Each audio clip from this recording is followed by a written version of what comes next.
like hers than she could have imagined. And what of his heart? His brain?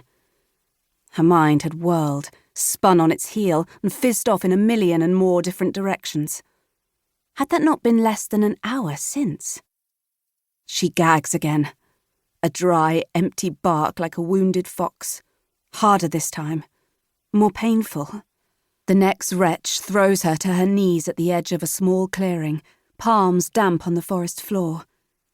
The sun disappears behind the clouds for a moment, throwing her into the forest's grey shadows.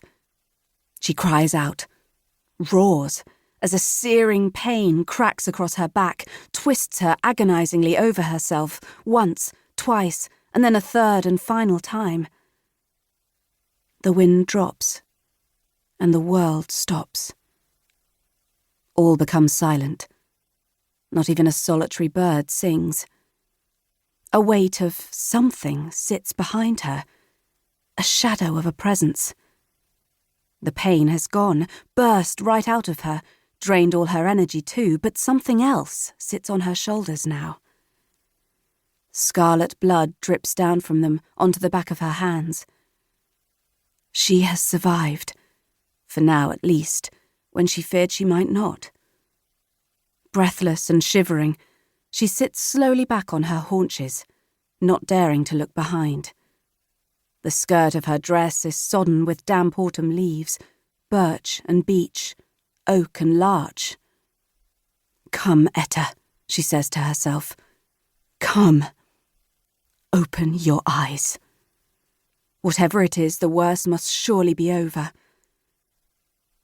Wrung out and exhausted, she edges slowly to her feet, wobbles as she comes to stand. But she has no need to turn her head. The sun emerges from the clouds above, stretching Etta's shadow far in front, taking her breath away with it. It is impossible. It cannot be. But there before her stands a winged silhouette. The shadow lifts its arm to its face, and she sees herself, feels herself, as her hand softly touches her own tear-stained cheek, and the birds resume their orchestra. She turns her head, half dazed as if in a dream, and yet there they are. Russet wings, larger than an eagle's, fanning slowly out from her shoulders. Part of her. She lets out a short laugh, a yelp of disbelief, as thoughts tumble through her head, a discordant jumble of noise. A branch snaps, crackles through the air. Etta glances up to see a youth at the opposite edge of the clearing, eyes wide, confused and scared. A poacher, looking for something for the pot. Tensed and primed, ready to spring. His crossbow is already raised towards her, hands trembling.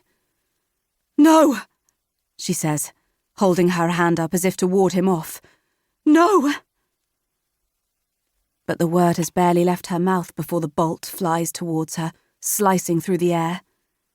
Her feet no longer touch the dank leaves of the forest, but instead hover an inch or so above it. She has no time to consider this sense of being both herself and something more, before the bolt thuds home, knocking her backwards and forcing her to the ground. Her breath rasps, bubbles up inside, thick with crimson blood. The boy's boots thud towards her, his face swimming into view, but she can no longer find any words within. She gasps for air. Newly formed impossible wings dig hard into her back as she looks up at the canopy of trees. Papery leaves whirl down towards her in a cascade of colour, remnants of the summer past. It reminds her of something, and she grasps for the memory, deep in the labyrinth of her mind, the tiny motes of dust trapped in the sunbeams of her father's library when she was a child. Patterns in the air. Angel dust, he used to call it.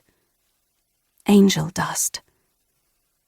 Etta smiles as her eyes close, the darkness already settling in. 8 days earlier. London.